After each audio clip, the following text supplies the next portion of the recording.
Panjatkan puji syukur kepada Allah Subhanahu wa taala. Salawat dan salam senantiasa kita kirimkan ke junjungan kita Nabi Allah Muhammad sallallahu alaihi wasallam, kepada keluarga beliau, sahabat-sahabat beliau, dan pengikut beliau yang senantiasa istiqomah di jalan. Alhamdulillah, di malam hari ini kita kembali taklim pertama di bulan Juni. Jadi setiap bulan kita sekarang ada 2 kali Ustaz tadi di setiap bulan. Alhamdulillah kita ketemu Ustaz kita kembali. Insyaallah yang 2 kali pertemuan yang lalu ada beberapa pertanyaan-pertanyaan yang disampaikan jemaah. Mudah-mudahan nanti ada waktu sekitar 20 menit. Bismillahirrahmanirrahim. Assalamualaikum warahmatullahi wabarakatuh. Alhamdulillah rabbil alamin. Alhamdulillah rabbil alamin, wassalatu wassalamu ala asrafil anbiya wal mursalin sayyidina wa maulana Muhammadin wa ala alihi wa sahbihi ajma'in. Subhanaka la ilma lana illa ma 'allamtana fa innaka antal alimul hakim. Rabbi ishrah li sadri wa yassir li amri wa hlul 'uqdatam min lisani yafqahu qawli. Rabbi zidni 'ilma warzuqna fahma. Allahumma faqqihna fid din wa 'allimna ta'wil wa aftah 'alaina futuhal alim innaka khabirul fatih. Amma ba'd. Jemaah Bapak Ibu yang rahmati, alhamdulillah syukur kita kepada Allah di kesempatan hari ini Selasa malam Rabu. Allah perjumpaan kita kembali dalam satu rangkaian majelis ketaatan salat maghrib berjamaah dan duduk sejenak beberapa jeda menunggu isya. Semoga Allah Subhanahu wa taala mencatat setiap langkah kita adalah mengukur untuk setiap dosa, menaikkan setiap derajat, menjadikan duduk kita di majelis sesaat ini menjadi pundi-pundi pahala yang akan bermanfaat kebaikan kita semua. Amin ya rabbal alamin. Salam beri salam, semoga senantiasa tercurah limpahkan kepada junjungan kita Nabi Muhammad sallallahu alaihi wasallam. Allahumma shalli ala Muhammad wa ala ali Muhammad. Suri tauladan kita semuanya dalam menjalani kehidupan. Semoga Allah bimbing dan tuntun kita selalu untuk ittiba, mengamalkan setiap ajaran yang beliau tinggalkan dan menjadikan yang bermanfaat untuk kehidupan, agar kita kelak diberikan satu ketetapan dari Allah untuk menjadi umatnya yang diakui, mendapatkan syafaatnya dan diberikan tempat bertetangga dengan Nabi di surga. Amin. Baik Bapak yang Allah rahmati, kita masih melanjutkan pengajian kita di kitab Riyadhus Shalihin Imam Nawawi rahimahullah. Kita sampai di hadis yang ke-23, masih di bab taubat ya, bab taubat. Kita baca dulu ya, hadisnya. Bismillahirrahmanirrahim. Hadis dari Abdullah bin Abbas radhiyallahu anhuma, ya, sepupu Nabi sallallahu alaihi wasallam. Anna Rasulullah sallallahu alaihi wasallam qala, Nabi sallallahu alaihi wasallam bersabda, "Law anna li bani Adam wadiyan min dhahabin ahabba an yakuna lahu wadiyan wa lan yabla afahu illa turab wa yatubu Allahu ala man taba." Muttafaqun alaihi, riwayat Bukhari, Muslim dan juga Ahmad dalam Musnad. Hadis sahih. Artinya Nabi sallallahu alaihi wasallam bersabda, sekiranya manusia itu diberikan kesempatan untuk memiliki selembah emas. Lembah adalah sebutan biasanya satu ceruk di permukaan bumi di antara dataran tinggi. Nah, jadi kalau ada dataran tinggi, ceruk di bawahnya disebut lembah. Ya, seperti kita mengerti kalau ada lembah harus ada gunungnya. Jadi tidak ada dataran tinggi, tidak ada lembah kalau tidak ada dataran tinggi. Karena kalau ada disebut lembah berarti ada dataran tinggi. Karena ceruk di bawahnya disebut sebagai lembah. Nah, lembah ini biasanya lebih subur dan lebih gembur tanahnya, karena curah air yang jatuh dari perbukitan atau dataran tinggi akan berkumpul di sini. Ya, makanya biasanya tempat lembah-lembah itu biasanya menjadi lahan-lahan pertanian atau perkebunan. Tapi wadian ini biasanya adalah satu sebutan dari satu ceruk cekung di bumi yang bisa menampung banyak hal. Ya, bisa perkampungan, jadi orang tinggal bisa di lembah-lembah. Ya, Jadi ini gambaran untuk satu tempat dalam bumi, cekungan di bumi yang bisa punya daya tampung yang besar. Nah, Nabi katakan di sini sekiranya manusia punya kesempatan, diberi kesempatan untuk punya selembah emas. Lembah isinya apa? Emas. Ya. Nah, kebayang ya, emas kita cuma berapa gram ya? Paling masih ada cincin, antik, kalung ya, atau antap lah. Nggak kebayang satu lembah lah.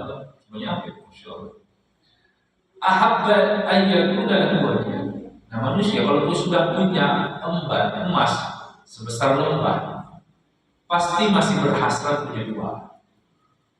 Subhanallah. Iya atau tidak? Hah? Ibu sudah punya motor satu. Nah, kita sederhana, nggak usah besar-besar, kita lembah besar. Kita sederhana. Kita sudah punya motor satu. Biasanya masih kalau saya sudah cukup besar, tapi kalau bagus ibu pegang juga satu. Betul nggak? Nanti anak beranjak dewasa, sebenarnya gue sudah banyak, cuma anak sudah besar kayak perlu juga satu. Betul? Ya. Mobil keluarga sudah ada, Avanza ada satu keluarga. Tapi kalau mobil yang untuk belanja ke pasar kayak perlu juga. Nah, ini kecil. Ya. Kemudian bapak ikut komunitas off-road. Ternyata mobil yang sudah dipunya tidak cukup untuk off-road ke hutan, perlu yang double gardan. Kayaknya double gardan perlu juga. Ya selalu seperti itu. Ya, manusia selalu dalam berkehidupan ini selalu punya rangsangan atau stimulus untuk memperbanyak lebih dari yang dia butuh. Selalu begitu. Itulah kenapa kita diberikan nafsu, karena nafsu kita yang menuntun kita untuk seperti itu. Nah, Allah Subhanahu Wa Taala menyebutkan memang itu fitrahnya manusia. Setelan pabrik kita, Pak, sebagai manusia, sebagai hamba, memang menciptakan demikian. Karena memang tujuannya untuk menjalani kehidupan ini. Ya. Maka nafsu hasrat untuk memperbanyak itu memang setan pabrik kita. Wa innahu li hubbil khairi lasyadid. Dalam surat Al-Anbiya Allah mengatakan manusia li hubbil khair. Al-khair artinya al-mal, harta. Manusia mengumpulkan harta itu memang sangat-sangat doyan, sangat-sangat suka. Ya. Makanya di sini dalam surah Al-Imran Allah sebutkan zuyyina lin-nasi hubbus syahawati minan nisa wal banin. Ya. Dan seterusnya adalah wal qanatil wal muqantarati minadh dhahab wal fiddah, termasuk dalam harta. Jadi sebenarnya secara setelan pabrik manusia memang seperti ini. Kalau sudah punya selembah emas masih tertarik untuk dapat dua. Sudah punya rumah satu masih tertarik punya rumah dua. Punya istri satu tertarik punya dua. Ini lanjut aja dulu, memang begitu kan? Betul tidak? Saya tanya dulu. Betul lah. Saya konfirmasi dulu memang. Betul tidak? Ya saya keliru. Dan memang setelah pabrik seperti ibu-ibu juga begitu ya. Saya punya emas misalnya 10 gram masih mau 10 gram. Padahal kanan kiri sudah penuh, tapi kalau ditawarin masih mau. Ya, ibu. Kalau rantainya sudah panjang sebenarnya, cuman kalau masih ada yang kasih, masih terima. Begitu kita memang. Secara umum manusia semua seperti itu. Dan tidak ada awalan yang mela'afahu ila turab. Tidak ada yang membuat manusia untuk berhenti. Ya, mengikuti hasrat dan nafsu untuk mengumpulkan harta itu disebut at-turab secara umum. Ini sekali hadis ini bicara secara apa yang membuat manusia berhenti mengoleksi banyak hal dari dunia ini? Apa yang akan membuat semuanya pasti berhenti? Mau mukmin, mau kafir, mau munafik, semua pasti berhenti. At-turab. Kalau mulutnya sudah disumpal tanah mati. Kalau manusia mati, mau mukmin, muslim, kafir semua berhenti. Ya. Tapi ada caranya berhenti sebelum itu. Ya. Ini yang kita pelajari dalam Islam. Islam mengajarkan kita, Allah Subhanahu Wa Taala, Nabi SAW mengajarkan kita cara mengendalikan hasrat. Hasrat itu semua manusia punya, 8 miliar di muka bumi semua yang punya. Setelan pabrik. Tapi Islam melalui ajaran-ajarannya, agama itu mengajarkan kita cara kita mengendalikan hasrat. Maka ada zuhud, ada qanaah, ya, ada syukur, ada sabar. Akhlak-akhlak ini kita ajarkan, kita terapkan dalam berkehidupan kita berjamaah untuk mengendalikan hasratnya. Hasrat yang sangat kuat untuk memiliki banyak hal, menguasai semua hal. Dan itu bawaan tabiat manusia. Tapi kita diajarkan cara mengendalikan. Ya. ingin diajarkan oleh Allah Subhanahu wa taala. Ini yang dicontohkan oleh Nabi SAW. Jadi jangan salahkan, kenapa saya doyan sekali? Kadang hasad, ada iri, ada dengki. Setiap manusia begitu kan. Ditambah lagi sufi suburin ada godaan-godaan dan bisikan-bisikan setan. Dan nafsu kita sendiri cenderungnya pada hal seperti wa inna nafsa la'amaratun bisu. Tapi kemudian Nabi SAW memberikan treatment khusus cara kita mengendalikan. Ini yang disebut salah satu pelajaran tentang babul qanaah dalam bab akhlak. Ya, sebagai ulama menyebut bab tasawuf, ini disebut bab yang namanya bab qanaah. Qanaah adalah merasa cukup. Merasa cukup ini sebenarnya cukup betul atau tidak? Boleh jadi tidak secara hitungan ekonomis. Tapi merasa cukup ini adalah adanya di hati. Laisa al-ghina, kata Nabi SAW, orang yang cukup atau kaya berkecukupan itu bukanlah adalah sesuatu yang bisa dihitung. Walakinna al-ghina ghina nafs. Akan tetapi cukup itu di situ, Pak. Ya, cukup itu di situ. Maka kalau kecukupan ini dihitung dengan banyaknya tabungan, banyaknya properti yang kita miliki, berlimpahnya aset yang kita kuasai, kalimat ini susah kita akan menjawab jika ada seorang tukang becak, mohon maaf, ya, seorang tukang becak punya anak 7 dan semuanya sekolah sampai sekolah tinggi. Sulit kita memahami jika memang kekayaan itu harus diukur atau kecukupan itu diukur dari banyaknya tabungan, karena tukang becak itu tidak banyak tabungan. Tapi Allah berikan kecukupan untuk semua hal yang menjadi tanggungan dia dalam hidup.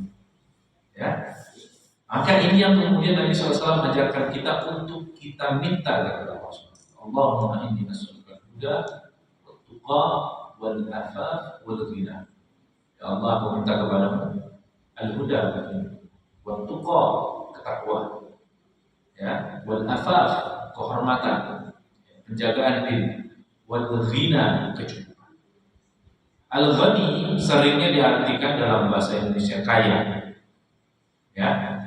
Karena Allah punya sifat namanya al-ghani. Biasanya terjemahannya adalah kaya. Sebenarnya ya tidak salah tapi juga tidak benar, tidak tepat. Kenapa?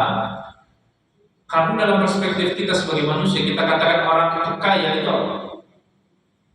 Apa menurut kita kalau orang disebut kaya itu apa aja? Banyak duit. Apa biasanya salah itu kan? Kaya itu. Apa selanjutnya? Banyak duit. Betul? Kita selalu mengukur kekayaan itu dari harta, berapa banyak tabungan, ya, seberapa sukses usahanya, ya, seberapa tinggi jabatannya. Yang intinya adalah menghasilkan duit. Itu ukuran kaya kita kan secara umum. Oh, kalau itu tinggi itu banyak duit, kaya nih. Kaya, duit. Tapi sebenarnya tidak begitu. Kaya itu adalah, kalau kaya seperti itu susah apa? Kita mau jadi kaya semua. Susah atau tidak? Susah. Ada cara kaya, semua orang bisa lakukan. Kaya yang arti al-ghani maknanya adalah tidak merasa butuh. Ya, tidak merasa butuh. Jadi Allah dikatakan Allahul Ghani, bukan hanya Allah memiliki semuanya, tapi Allah tidak butuh seluruhnya. Ya, memang Allah punya semuanya, tapi makna lain dari al-Ghani sesungguhnya Allah tidak butuh semuanya.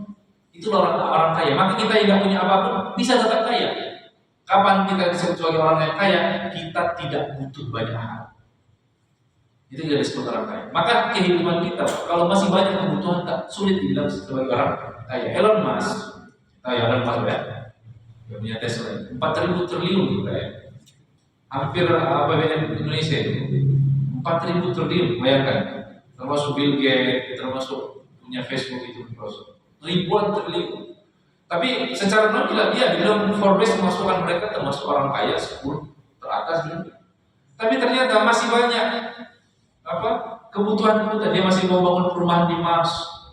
Dia masih mau ini, masih mau itu. Belum kaya karena masih banyak kebutuhannya. Ya, justru adalah orang kaya yang sesungguhnya dia tidak butuh banyak untuk hidup di dunia. Itu gaya. Ya. Maka sebenarnya ketika kita mencukupkan diri dengan apa yang Allah rezekikan, itu kita kaya. Sudah merasa kaya kan? Mungkin orang akan memandang kita secara ekonomis miskin. Karena rumusnya adalah penghasilanmu tidak cukup $100 sebulan. Ya kan? Tapi kita menyadari kita tidak butuh banyak hal. Maka kalau kita tidak butuh banyak hal dalam hidup ini, kita setara dengan siapa. Mencatat kalimat saya. Kita akan bisa setara dengan siapapun kalau kita tidak butuh sama siapa.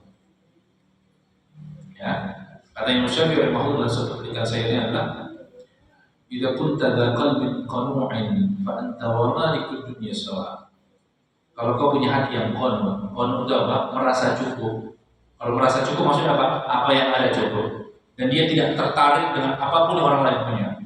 Anta wa malikud dunya sawa. Kau dengan penguasa dunia setara. Apa yang membuat kita menjadi rendah di hadapan orang yang mungkin secara ekonomi tinggi? Karena ada kebutuhan tak sama dia. Kalau kita ada kebutuhan sama dia, mau ambil apa? Kita punya kebutuhan sama dia. Kita berdiri sama tinggi dulu sama rendah. Ya, kita akan bisa menyikapi siapapun di muka bumi ini, manusia apapun.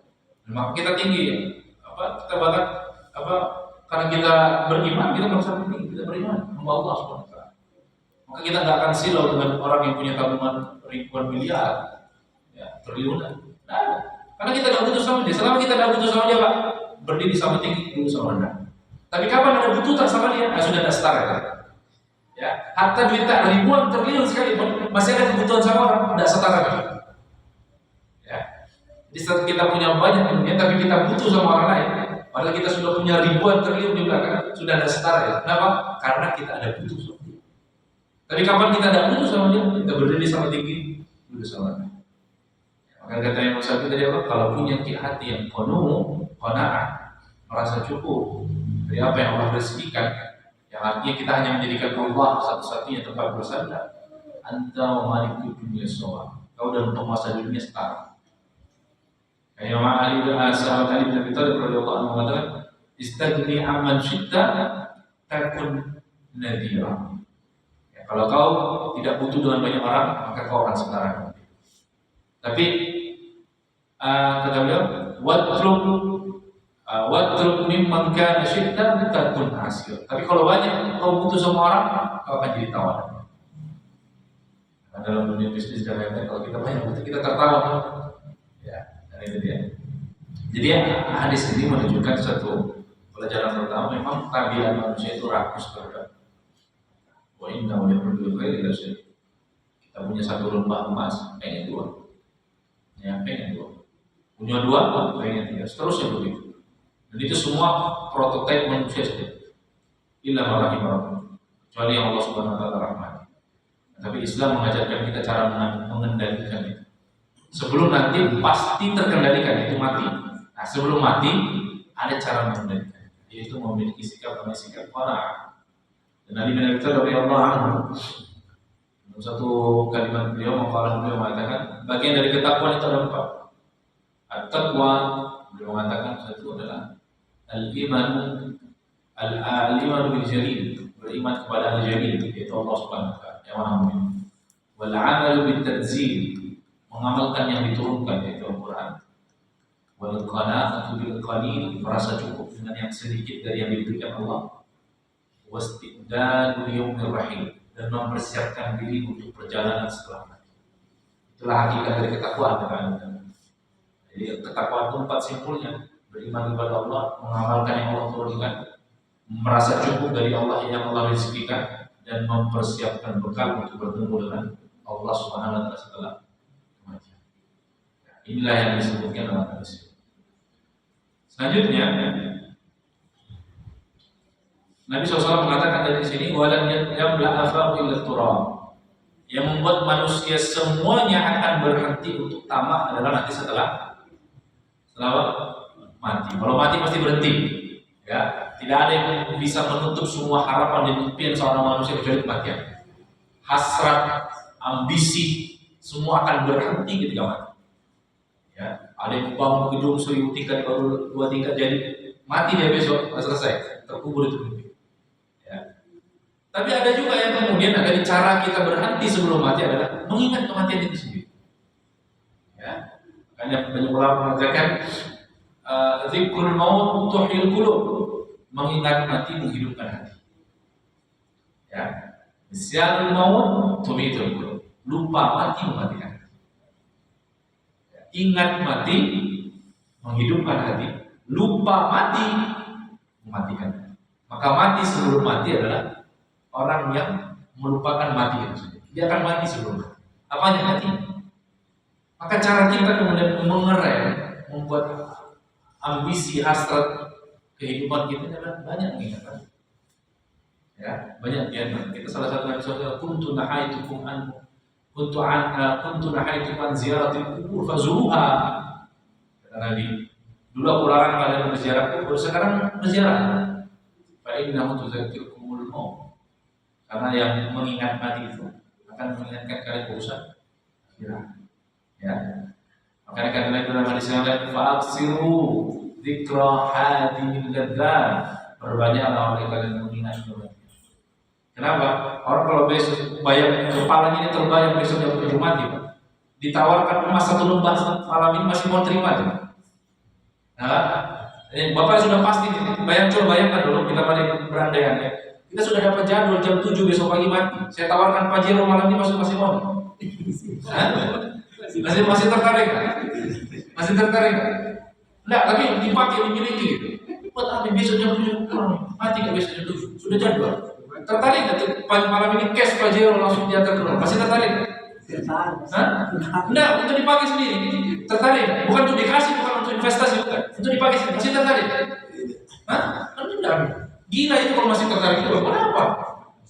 Ya, jam 7 sudah pasti pulang. Jam 7 besok mati jam 7 besok. Malam ini ditawarkan apa? Perempuan cantik di rumah. Ya, masih tertarik? Enggak, pas tahajud sujud sampai besok pagi tuh.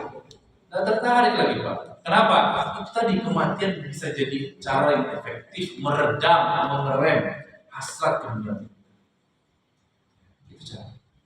Makanya tadi kalau kita sering lupa mati, panjang angan-angan, semakin suburlah nafsu dan keinginan kita untuk mengumpulkan banyak hal.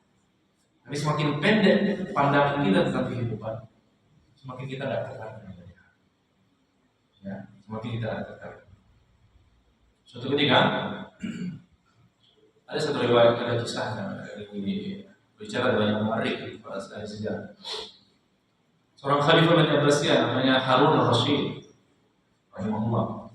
Seorang khalifah yang adil, yang alim, luar biasa. Beliau ini pernah membangun satu istana baru, megah luar biasa, mewah, indah sekali. Di hari peresmian gunting pitanya dia undang semua para ulama, para tokoh, para pejabat, termasuk para penyair. Ya. Kemudian ya orang di Surabaya peresmian istana baru ya, Pak. Pasti orang datang memuji kan, wah bagus ini keramiknya, masuk karpet, semua datang puja-puji. Para penyair pun menyenandungkan sayur-sayur mereka memuji arsitektur bangunannya, makan-makan, happy-happy sana. Sampai akhirnya ada seorang penyair yang memang dalam sayur-sayurnya namanya Abu Atahiyah rahimahullah. Dia sayur-sayurnya memang sayur-sayur yang isinya tentang memuji Allah, tentang akhirat. Langsung kata Al-Rasyid, ya ada Atahiyah. Kau diam saja dan diam sudah bicara. Coba nih, bicara mati. Ya, apa pendapat tentang istana baru saya? Ya. Langsung kata Abu Atahiyah, boleh saya bicara ya, Amirul Mukminin? Ya, boleh silakan, bicara. Kita sudah happy. Ya. Kemudian Abu Atahiyah mematikan beberapa bait syair. Dia mengatakan salah satu pentingnya adalah khudh ma badalaka saliman fi dhilli sahiqatil qusur. Ya, bersenang-senanglah kau di bawah naungan istana yang indah. Ya, yu'ta ilaika bi mustahiyatin al-rawahi wa fil qubur. Di mana di istana ini setiap pagi dan petang semua kebutuhan dan keinginanmu dihadirkan. Masuk makanan, pelayan banyak. Tapi kemudian langsung kata Harun al-Rasyid, oh bagus, lengkap, lanjut kan? Ya, langsung kata Abu Atahiyah itu mukadimah ya, pengantar pesannya yang baik gitu kan. Tapi langsung kata beliau, fa'idan nufusu taqaqa'at fi sajratil surur. Tapi nanti akan tiba waktunya di mana ketika nafasmu sudah tersenggal-senggal di tenggorokan. Maka tak ada kemungkinan mampu terindah fikir. Baru makin sadar bahwasanya semua ini adalah kesenangan hidup. Baik, itu lagi suasana penting kita happy semua. Tapi Abu Atahiyah berani menasihati pemimpin tertinggi kaum muslimin begitu. Dan kata kalau nanti tenggorokan ini kau hidup suasana yang indah, mewah, semua yang kau butuhkan hadir, inginkan datang. Tapi akan tiba suatu hari, bagi terkakaat, kalau sudah nafas tersenggal-senggal, tak ada kemungkinan baru mungkin saja. Maupun dari sesungguhnya semua ini adalah kesenangan yang. Apa yang terjadi? Harun Rasul ketika disampaikan menangis. Di suasana yang sangat menggembirakan menangis setelah disampaikan. Ya, cuma punya air dulu itu bahkan tidak apa ketika menasihat itu ya luar biasa. Jadi tadi mengingat nanti itu justru menghidupkan dan jadi rem yang ampuh dan efektif untuk meredam hasrat-hasrat dunia. Kemudian yang selanjutnya Nabi katakan bahwa ya Allah ma'ana dan Allah akan menerima taubat bagi yang bertobat. Ya. Jadi banyak di antara kita mengejar dunia ini menghalalkan banyak hal. Tidak peduli halal, tidak peduli haram. Ya. Halal, haram, hentak. Ya, sikat semua. Tapi Allah Subhanahu wa taala mengatakan, kenapa tadi banyak orang yang tidak peduli dengan halal haram tadi, hasrat dunia, tamak dan bagus. Tidak ada qanaah di dalam hati, tidak ada perasaan cukup dalam jiwa. Mau terus. Semua dihalalkan. Gimana caranya? Pokoknya dapat. Meskipun itu harus menzalimi orang lain, merampas milik orang lain, bahkan harus menumpahkan barang orang lain. Terjadi tidak itu? Orang mengejar dunia sampai seperti itu terjadi tidak? Terjadi, kita saksikan. Demi konsumsi tambang dan seterusnya. Dan mendapatkan sumber-sumber dan pundi-pundi uang yang sangat berlimpah, semua harus digusur, sikat. Tidak ada yang mau kalau perlu melawan, hilangkan. Itu cara-cara manusia mendapatkan harta. Kecuali orang-orang yang memang dirahmati oleh Allah SWT. Tapi Allah SWT dalam penutupnya mengatakan, Nabi katakan apa? Meskipun demikian, kalau dia berhenti bertobat, Allah akan tetap terima dia tobat. Kalau dia benar-benar sungguh-sungguh bertobat kepada Allah SWT. Ya, ini akhir hadis yang kita baca. Ini bab taubat ya Allah akan tetap terima taubat hamba asal dia. Ya. Demikian ya, satu hadis yang saya baca. Semoga beberapa faedah yang saya tangkap dan bisa dicerna dengan baik dan bisa dipahami dengan baik. Kita lanjutkan mungkin diskusi dari satu hadis yang kita baca.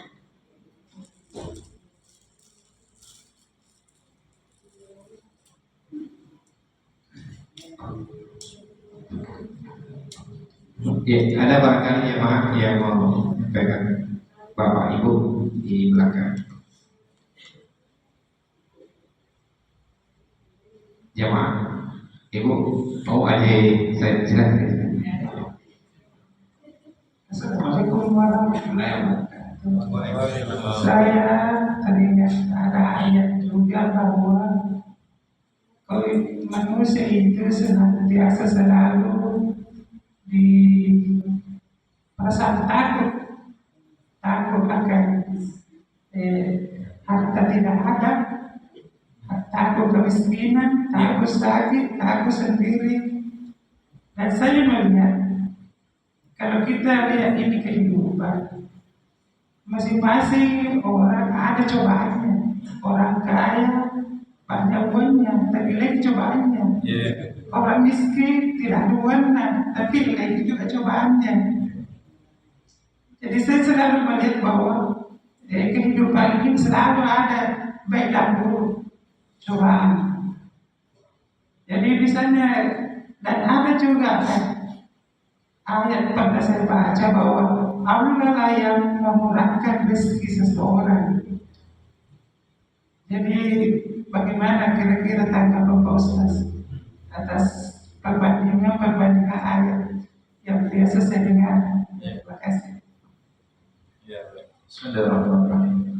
Ya, apa yang disampaikan kita tadi tentu maksudnya hidup ini hanya dua saja pilihan. Entah itu bersyukur atau bersabar. Dan Allah Subhanahu wa taala mengatakan wala taqassamna bainahum ma'isyatan. Hidup manusia takaran rezekinya sudah ditentukan dan ditetapkan. Lantas apa yang membuat manusia cemas, ragu? Ya, makanya di dalam surat Yusuf disebutkan, surat Yunus disebutkan Banyak ayat lain mengatakan ciri-ciri orang bertakwa itu la yakhafun wa la yahzan. Ciri orang bertakwa itu la yakhafun wa la yahzan. Yakhaf, takut. Apa yang ditakutkan manusia, Pak? Tentang apa ya yakhafun? Tentang masa depan. Karena masa depan itu hitam gelap, kita nggak tahu. Kita hanya bisa menduga-duga, memprediksi, menganalisa. Tapi besok kita tidak tahu. Nah, manusia saling cemas tentang masa depan. Wa yahzanun, sedih tentang masa depan. Ya, tentang kegagalan, kehilangan kesempatan semuanya. Tentang masa lalu kita sering sedih, tentang masa depan kita sering cemas. Ya. Tapi ini tidak berlaku bagi orang bertakwa. Kenapa? Karena orang bertakwa Allah jadikan hatinya selalu yakin dan percaya kepada Allah Subhanahu wa taala. Karena sampai bertakwa kepada Allah berikan jalan. Dan wa yusabu min haitsu la yahtasib, diberikan rezeki dari arah yang tidak pernah dia duga dan dia sangka. Ini hanya berlaku bagi orang apa? Bertakwa. Manusia secara umum yakhafun wa yahzan. Manusia secara umum, bahkan muslim sekalipun, kalau dia tidak bertakwa, yakhafun wa yahzan, banyak cemasnya tentang masa depan, banyak sedihnya tentang ya. Maka Nabi SAW mengatakan begitu. Ajaban di amril mu'min, inna amrahu kullahu lahu. Orang beriman. Ya. Jadi orang yang tidak beriman tidak berlaku. Yang beriman, urusan apapun itu menakjubkan dan semuanya baik. Semuanya baik. Kok bisa semuanya baik? Karena kita beriman, yakin apapun yang Allah berikan dan tetapkan dalam kehidupan kita, susah, senangnya, sedih, bahagianya, sulit, lapangnya, semuanya baik. Tergantung kita menyikapinya. Tapi kalau kita iman, punya iman, Pak, maka sikapnya dua. In asabatkum syarra, kalau dia diberi kelapangan, kemudahan, kesenangan, serba cukup, serba mudah, bahagia, syakar, dia bersyukur. Wa kana khairul lahu. Orang bersyukur baiklah. Tapi kan ini tidak selalu begitu, betul. Wa in asabatkum dharra, kalau dia ditimpa dharra yang menyakitkan, yang menyulitkan, kehilangan, kegagalan, kesempitan, kesulitan, terluka, hilang dari orang-orang yang dicintai, dia kasihi, hal-hal yang tidak menyenangkan dalam hidupnya. Tapi disikapi dengan sabar, wa kana khairul lahu, itu juga baik bagi. Kan hidup kita cuma itu saja kan potensinya. Betul? Kalau tidak bersyukur ya bersabar. Bersyukur kalau senang, bersabar kalau tidak menyenangkan. Hanya itu dua itu sih potensinya. Tapi yang hanya bisa menyikapi seperti itu karena disertai keyakinan akan ada kehidupan setelah di dunia, yaitu kehidupan akhir, hanya orang beriman. Itulah kenapa kata Nabi, yang bisa seperti ini adalah kehidupan orang beriman. Yang mampu menyikapi adalah orang yang imannya terhadap hari kiamat dan apa yang Allah janjikan di kehidupan setelah ini, itu hanya bisa diyakini oleh orang-orang beriman. Umar bin Khattab radhiyallahu anhu mengatakan, saya itu tidak peduli mau masuk surga lewat cara apa, lewat cara syukur atau cara sabar. Jika memang surga bisa dicapai dengan dua kendaraan syukur atau kendaraan sabar, sama saja sampai di. Ibaratnya kalau mau ke CPD, mau pakai mobil, pakai motor, pakai sepeda, sampai. Ya. Nah, memang pilihan kita tadi masuk surga itu lewat jalur syukur atau jalur sabar, itu dia. Maka jika takdir kita adalah kelapangan, kemudahan, kebahagiaan, kesenangan, maka mungkin kendaraan kita adalah kendaraan syukur.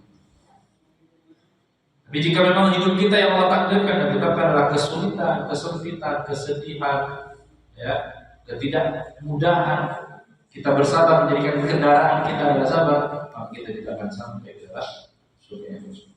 Karena Allah menjanjikan yang syukur dan sabar pasti bersyukur. Ya, yang syukur dan sabar itu harus. Hanya itu dia. Tidak ada pilihan lain. Ya, tidak ada pilihan lain. Allah Maha. Ya mungkin dari Ibu ada bisa di luar dari dia, silakan Pak. Dari nomor survei namanya dia, silakan. Assalamualaikum Ustaz. Saya pernah dengar begitu Ustaz. Katanya itu sabar itu sudah paling tinggi. Tapi ada yang paling tinggi namanya ridho. Nah itu saya coba-coba bagaimana setelah ketika ridho terus itu seperti begitu. Harus sabar kayaknya ya bisa kita raih, tapi kalau ridho itu kayaknya susah sekali sebagai manusia itu. Gimana Ustaz? Baik. Bismillahirrahmanirrahim. Sabar itu selalu didefinisikan sebagai at-tahammulu 'anil adza, menahan diri dari sesuatu yang tidak disukai itu disebut. Nabi SAW sabdakan as-sabru inda sadmatil ula. Sabar itu kapan sebenarnya kita dapat pahala sabar? Ujian sabar itu di benturan pertama. Nah, sikap apa yang kita tunjukkan itu menunjukkan kita dapat layak dapat pahala sabar itu. Telepon sore, tapi Pak, anak tak meninggal. Apa sikap pertama kita merespon musibah itu? Kalau kita istirja, dapat pahala sabar. Tapi langsung ngamuk tidak terima, nah itu tidak sabar. Karena sabar itu benturan pertama. Ya. Sikap pertama yang kita tunjukkan ketika musibah itu pas terkena kita pertama sekali, apa yang terucap dan apa yang terlihat dari sikap kita, itu yang menunjukkan kita layak dapat pahala sabar. Kalau sudah 3 hari, sudah 4 hari, sudah bukan sabar lagi, terbiasa. Beda. Jadi sabar itu adalah di benturan pertama. Itulah kemudian orang diganjar sabar kapan? Benturan pertama yang dinilai. Innama yuwaffas sabiruna ajrahum bighairi hisab. Allah menjanjikan orang yang sabar menahan diri dari mengucapkan hal-hal yang tidak diizinkan oleh syariat, dibolehkan oleh Allah. Sepanjang itu dia bersabar, sepanjang itu dia mendapatkan pahala dari Allah Subhanahu wa taala. Dengan pahala yang tidak terhingga hitungannya. Ya, yuwaffas sabiruna ajrahum bighairi hisab. Tidak terhitung, subhanallah. Dan sabar itu amalan dimulai dari hati. Ya. Tapi sebagai ulama kemudian mengatakan ridho itu apa? Nah, ridho itu di atasnya kenapa? Kenapa disebut ridho itu di atas sabar? Karena ridho itu sikap yang dimulai dari hati kita. Hanya hati yang ridho dengan ketetapan Allah yang bisa melahirkan sabar. Mustahil kalau kita tidak ridho dengan apa yang Allah takdirkan. Ekspresi akhlak kita adalah ekspresi kesabaran. Tidak mungkin hadir kesabaran. Ya, sabar itu hanya akan muncul dari jiwa yang ridho dengan apa yang Allah. Ya, karena kalau tidak ada energi ridho ya Pak, sabarnya terbatas. 1-2 hari sabar, 2 pekan 3 pekan sabar. Tapi sudah mulai begini terus nih kasihan. Sudah mulai kenapa Allah buat begini kan? Sudah dari dah sudah itu. 2 pekan lewat sabar masih karena sabar itu apa? Menahan diri ya dari sesuatu yang tidak dia senang. Selama dia bisa tahan, sabar. Tapi yang membuat dia bertahan sepanjang ujian hanya ridho. Jadi apa? Hanya ridho. Karena ridho yang akan melahirkan sifat sabar. Tapi sabar tidak akan bertahan tanpa ridho. Ya, makanya ada orang sudah 1 bulan masih tenang-tenang. Masuk bulan kedua sudah dimulai. Kenapa dah habis ini kasihan. Kenapa mau maaf ya Allah ini? Sudah mulai mempertanyakan takdir Allah. Nah jahat, sudah perbaiki sholat, sudah berdoa, sudah sedekah ini. Kenapa belum berubah? Ada salah. Kenapa seperti itu? Tidak ridho. Tidak ridho dengan ketetapan Allah. Kalau Allah tetapkan takdir dan musibah itu begitu. Tapi kalau dia ridho, sabar itu akan terus mengasah. Hilang ridhonya, habis sabar. Itu kenapa ridho selalu di atas sabar. Ya, jadi semua bisa ditangkap oleh Allah. Ya, mungkin dari saya juga ada pertanyaan Ustaz. Ya. Berkaitan tadi kita sikap manusia gitu ya terhadap harta ini. Ya. Ada saya pernah dengar atau saya pernah baca kisah sahabat Rasulullah Abdurrahman bin Auf. Ini termasuk sahabat yang kaya. Suatu informasi saya pernah dapat bahwa ini kan sahabat yang dijamin masuk surga. Tapi masuk surganya katanya ada informasi apa yang benar nanti disampaikan. Ini lama perhitungannya karena kekayaannya. Artinya tetap dijamin masuk surga, tapi karena hartanya banyak sampai-sampai dia pernah berusaha untuk miskin. Dia membeli kurma kebiasaan, membeli kurma yang busuk supaya nanti dia miskin. Justru membeli itu tambah kaya karena orang membutuhkan kurma yang busuk pada saat itu. Kemudian kisah yang lain, sahabat Bilal, ya, ini yang berbeda. Dia miskin tapi dia tidak mau kaya. Ya seperti apa Ustaz penyelesaian? Ya. Begini, pertama jawaban saya, riwayat tentang Abdurrahman bin Auf itu diperdebatkan oleh banyak ulama hadis, ya, menilai sanad-sanad terkait riwayat Abdurrahman bin Auf akan Rasul dalam rangka dan lain-lain itu bermasalah. Jadi banyak riwayat hadis, ulama hadis melemahkan, ya, karena masuk kategori munkar. Ya, beberapa catatan dari ulama hadis kita. Tapi kedua, kita bisa simpulkan kehidupan Nabi dan para sahabat itu beragam. Ada yang Allah takdirkan kaya, bahkan susah miskin. Abdurrahman bin Auf itu punya istri 2, saudara kaya, pedagang sukses ketika di Mekah. Ketika pindah ke Madinah, dia tidak bawa banyak propertinya, istrinya bahkan 2 orang itu tidak masuk Islam, tertinggal semua di Mekah. Asetnya, propertinya, bisnisnya, semua. Ya.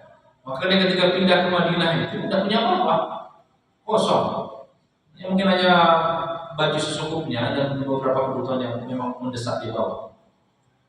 Maka ketika itu ketika di Madinah, beliau dipersaudarakan dengan seorang Ansar bernama Sa'ad bin Rabi radhiyallahu anhu. Sa'ad bin Rabi kemudian karena dia merasa sudah dipersaudarakan dengan Abdurrahman bin Auf, Sa'ad bin Rabi mengatakan, Sa'ad bin Rabi ini sama pedagang, punya kebun kurma banyak, orang kaya, sama Ansar. Dia mengatakan ini sama Abdurrahman, Allah dan Rasulnya telah mempersaudarakan kita, maka apa yang menjadi milikku menjadi milikku. Subhanallah, baru kenal itu hari. Baru kenal itu hari. Ya. Ada kata Sa'ad bin Rabi, saya punya 2 kebun, pilih makisan. Mana yang kau mau saya serahkan. Saya punya 2 rumah. Ya, mana yang kau sukai, saya berikan. Saya punya 2 istri. Mana yang kau senangi, saya ceraikan. Habis masa dia nikahi. Semua mentalitasnya seorang sahabat dalam urusan mengedepankan urusan orang lain, saudara bisa. Tapi kata Abdurrahman sebagai mental juga pantang menerima. Jangan simpan berarti, semoga berkait. Tunjukkan saja saya pasar. Di mana pasar? Jadi bisnismen Pak, bukan pedagang kecengan Abdurrahman. Jadi sudah paham dia siklus pasar seperti apa, perjalanan ekonomi bagaimana. Karena memang yang paling penting dari pedagang itu bukan hanya punya modal. Abdurrahman tidak punya, tapi dia punya koleksi, punya relasi, sudah ngerti alur barang kemana, dibuang kemana, diambil di mana. Dan lama setelah itu Abdurrahman sudah kembali lagi. Ya, kaya. Tidak lama setelah itu dia bahkan sudah lama ketemu Nabi karena sibuk berdagang. Ketemu Nabi SAW. Langsung Nabi SAW, segarnya kita. Ya Rasulullah, saya baru saja menikah seorang wanita Ansar, menikah lagi. Langsung kata Nabi, cepatnya saya. Ya alhamdulillah, apa maharnya?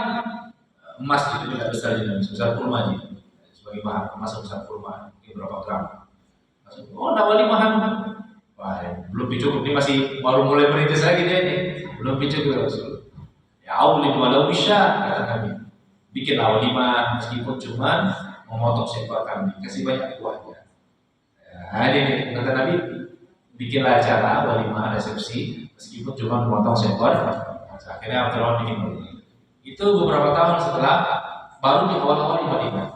Di tahun 9, ketika perang Tabuk, ya, ketika perang Tabuk, Abdurrahman bin Auf sudah bisa infak untuk keperluan perang Tabuk itu 50% dari total aset yang dia miliki. Di zaman Abu Bakar, ketika Rasulullah sudah wafat, dia sudah menjalankan ekspedisi dagang 1000 ekor unta full muatan. Cukup 10 tahun, 2 jabatan presiden. Ya, dia kaya kembali. Ya, kaya kembali. Mungkin faktor pengalaman, keilmuan ada, tapi ada faktor yang tidak bisa takdir kayanya yang melekat. Ada sahabat lain yang termasuk Bilal, termasuk sahabat yang tidak sedikit sahabat yang miskin, termasuk sahabat yang usahanya keras, kerjanya rajin, tapi begitu di dunia. Ada potensi-potensi kaya, sahabat Abdullah bin Mas'ud radhiyallahu. Istrinya sampai berkata, bahkan istrinya Abdullah bin Mas'ud lebih kaya, duitnya lebih banyak dibandingkan suami. Suatu ketika istri Abdullah bin Mas'ud datang kepada Nabi Rasulullah, "Kana Abdullah rajulun khafif." Ya Rasulullah, suamiku kasihan. kerjanya semangat tapi rezekinya sempit. Maksudnya takdir sih, dia kerja luar biasa, keras banget, tapi duit tidak banyak. Kalau duit saya lebih banyak, boleh tidak saya sedekah untuk keluarga-keluarganya? Bahkan kata Nabi, ya, kalau begitu kau dapat pahala dua, karena kau satu pahala sedekah, satu pahala menyambung silaturahmi. Ya. Nah, jadi bagaimana cara melihat ini? Satu faktor usaha itu tidak lepas betul. Ya, karena mengambil sebab dari karunia Allah adalah wajib, tapi takdir yang Allah tetapkan adalah. Ya. Tapi bagaimana? Tapi kita selaku orang yang sekarang sedang menjalankan takdir, kita tidak bisa pastikan ini kaya atau miskin. Tidak tahu, dia kerja jalan saja. Ya, jalankan saja. Kalau memang takdir tak kaya, Allah akan mudahkan menjadi kita. Tapi kalau takdir tak kurang beruntung, biasa-biasa bahkan cenderung susah, sekeras apapun, tetap kullukum muyassarun lima khuliqa. Setiap kita akan dimudahkan apapun usahanya menuju jalan yang telah Allah tetapkan dan tidak akan pernah keluar dari apa yang Allah gariskan. Cuma jangan pastikan akhirnya saya miskin, ini pesimis. Ya, ini pesimis. Kayak percuma saya begini miskin tongkat saya deh. Nah, ini namanya pesimis. Dan Islam tidak mengajarkan itu. Islam mengajarkan jalan ikhtiar, hasilnya tawakal. Ya, hasilnya tawakal. Kalau sejak awal diniatkan untuk ibadah, maka setiap prosesnya jadi pahala. Jadi seperti itu cara kita melihat kehidupan Allah Musa. Ya mungkin dari belakang ibu ada yang mau disampaikan. Ibu kayaknya ada di ketuk-ketuk mic nih. Bapak di depan ini mungkin masih ada yang mau di. Jangan tidur juga. Masih ada Pak? Cukup?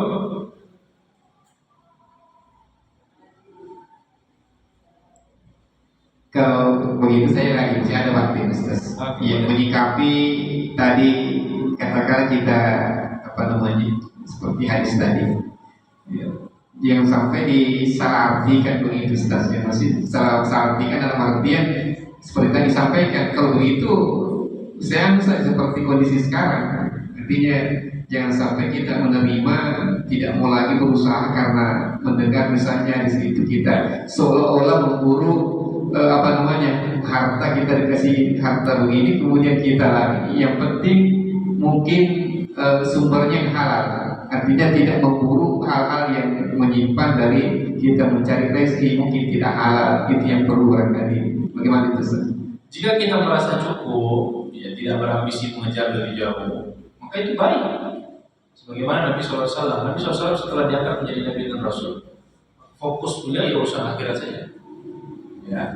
Tapi kita kemudian di sini jika memang mau mendapatkan kehidupan yang layak, berkecukupan bahkan cenderung kaya, ya harus diikhtiarkan, diusahakan. Ya. Dan kita sering menyalahartikan tentang zuhud. Jadi biasanya ada orang malas berlindung dengan kata-kata zuhud. Ya, nggak mau kerja ada zuhud kan saya begini sih. Ada alias zuhud kali ke saya. Bukan zuhud itu, kalau zuhud ini amalan orang yang punya. Ya, namanya dikatakan zuhud anid dunia, orang yang zuhud berpaling dari dunia ada di tangannya, tapi dia pakai seperlunya. Ya, bukan tidak punya. Kalau dia tidak punya miskin, bukan zuhud namanya. Apa zuhud? Zuhud itu kalau ada barangnya dipakai seperlunya, sisanya digunakan untuk mendekat kepada Allah, taat, infak, sedekah, menolong yang baik, nyambung silaturahim. Artinya apa? Duitnya sebenarnya bisa, hartanya dia bisa gunakan untuk keperluan dia banyak-banyak pribadi, mengejar keinginan, bukan hanya kebutuhan, keinginan. Tapi dia ambil sesuai kebutuhannya saja. Padahal punya dia. Itu seperti sahabat-sahabat Utsman, Abdurrahman, kaya raya Pak. Tapi mereka zuhud hidupnya. Apa artinya zuhud di sini? Mereka hanya mengambil seperlunya untuk kehidupannya. Sisanya untuk apa? Beramal. Itu disebut zuhud karena punya. Nah, orang sekarang keliru, enggak punya bilang zuhud, ini miskin, bukan zuhud itu. Ya, karena dikatakan zuhud itu kalau punya. Ya, ada satu ulasan dari Ibnu Qayyim, Allah mengatakan itulah pentingnya zuhud itu, kata beliau ya. Selama dunia itu hanya di tangan kita, tidak di hati kita. Selama dunia itu hanya di tangan kita, tidak sampai di hati kita.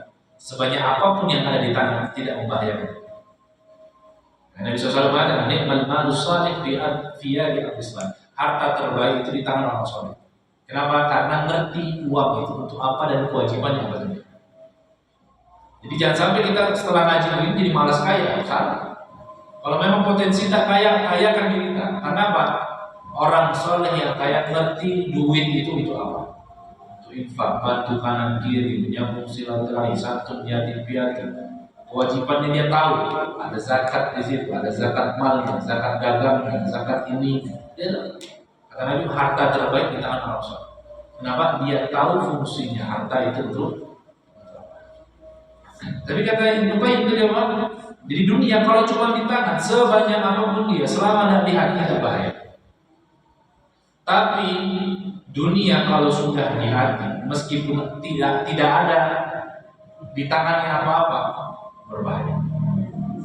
Karena kalau dunia sudah di hati, Pak, semua orang akan menghalalkan segala cara untuk mendapatkan. Ini hati-hati meletakkan dunia. Dunia letakkan di tangan kita, jangan di hati. Karena kalau di tangan kita sebanyak apapun dia, ini akan membahayakan. Tapi sekali kita masukkan ke dalam hati kita, meskipun kita tidak punya, dunia itu tidak ada di tangan kita, duit itu tidak ada, Pak, tapi sudah ada di hati. Jadilah tamak, jadilah dengki, jadilah iri, yang haram dihantam, dizolimi orang, mengambil harta orang, bahkan tidak segan menghilangkan nyawa orang sekadar dapatkan apa. Karena tidak ada di tangan, adanya di hati. Karena sudah tumpuk di hati, terekspresi dalam sikap dengki, iri, tamak. Itu bahaya yang memasukkan dunia ke dalam. Kalau takkan tangan harta dunia itu tidak. Itu pesan Ibnu Qayyim. Jadi mungkin seperti itu. Ya mungkin ini ya sudah masuk waktu Isya. Semoga pengajian kita di pada maghrib bermanfaat. Satu hadis dan beberapa cuplikan hadis dan ayat yang kita baca bersama yang kita dalam bersama. Semoga menambah iman, menambah kedekatan kita kepada Allah Subhanahu wa taala. Demikian dari saya, mari kita akhiri hamdalah dan doa kepada Allah Subhanahu wa taala. Subhanallah wa bihamdihi asyhadu an la ilaha illa anta astaghfiruka wa atubu ilaik. Allahumma fa'alna bima 'allamtana wa 'allimna min fawqika innaka 'alimul qadir. Rabbana atina fid dunya hasanah wa fil akhirati hasanah wa qina adzabannar. Sallallahu alaihi wa ala alihi wasallam. Assalamualaikum warahmatullahi wabarakatuh.